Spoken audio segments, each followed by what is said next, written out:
But Claudia and I decided that today we were going to speak about exes to the degree of what happens after they're your ex, you know, like the stalking process and the post-ex clarity. No, not really, but like here she goes. I don't know what it is, but it's a good fucking topic because I feel like that too is super fucking relatable and we all do it, even for the exes that we don't really give a fuck about. I feel like curiosity kills and you're always going to be curious about what they're doing, who the fuck they're with, and everything in between. So yeah, pretty much we fucking know you all stalk your exes. Yeah, I stalk my ex.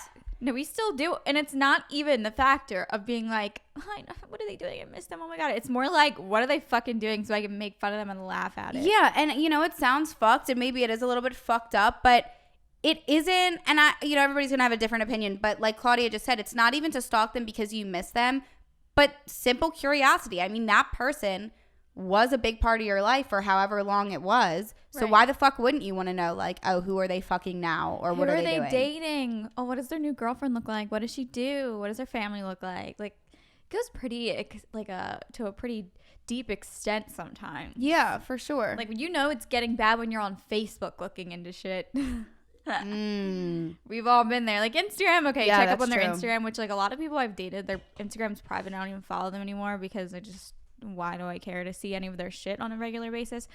But every once in a while I get bored and I'm so curious and I'm like, let me just go back, do a little stalking. And since I don't have access to Instagram, I go to Facebook.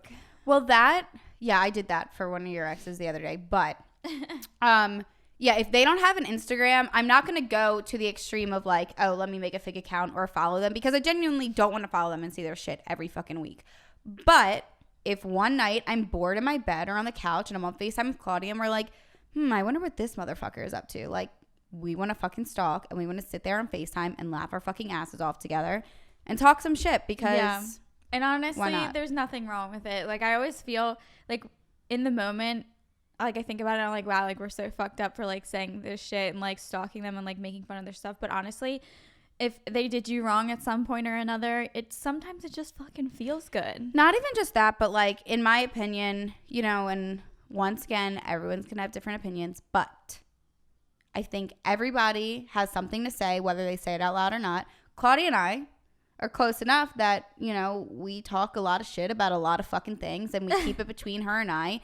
So what you don't know can't hurt you. So if the person can't hear it, can't hurt them. Right. I would never say it to their face. But then again, once again, they've done fucked up shit to me and it makes me feel good sometimes to sit there and shit talk them.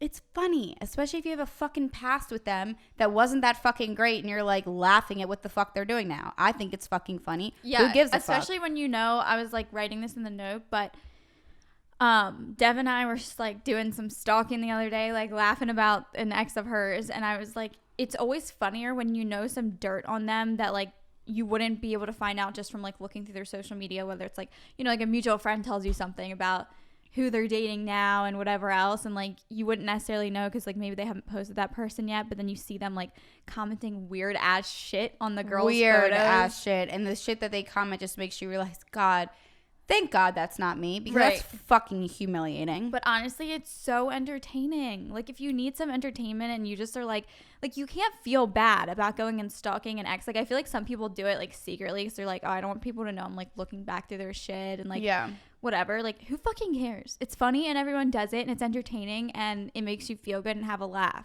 Now, I will say, for those that are out there and they aren't actually over the person, stalking them when they have someone new probably isn't the best idea. Oh, yeah. It might make you feel sad. Rip a hole in your fucking gut. But no, to go back to what Claudia was saying, yeah, like, it's so fucking funny when I have, you know, friends of mine that I catch up with and they kind of just fill me in on what's happening in their life and people that they hang out with and whatever.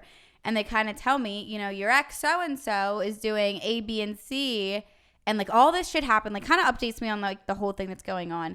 And I just find it so funny because so many people are willing to put on this like facade on social media that they're happy or, you know, that they're living this picture perfect life when in reality, they're so fucking lost. And that's fine. You know what I mean? Like, I think to some degree, you know, we all might have bad days and still post that picture that looks happy and nobody would know. But Why fake a fucking relationship?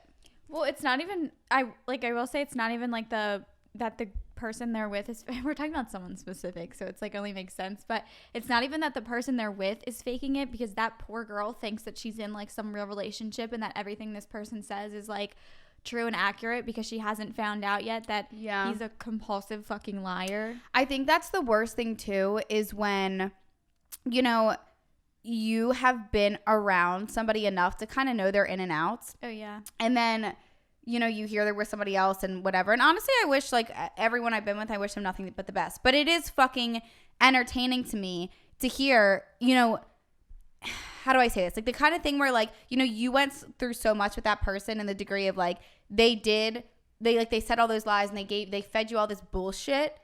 And then they're doing the same thing to somebody else. And it's kind of just like a fucking laugh. Like you said, like, fucking poor girl, I guess, whatever, like, live and learn, everybody has to go through their own shit. But it's funny to me just to see that some people really do never change. Like, you have to be such a lost soul to be that kind of person.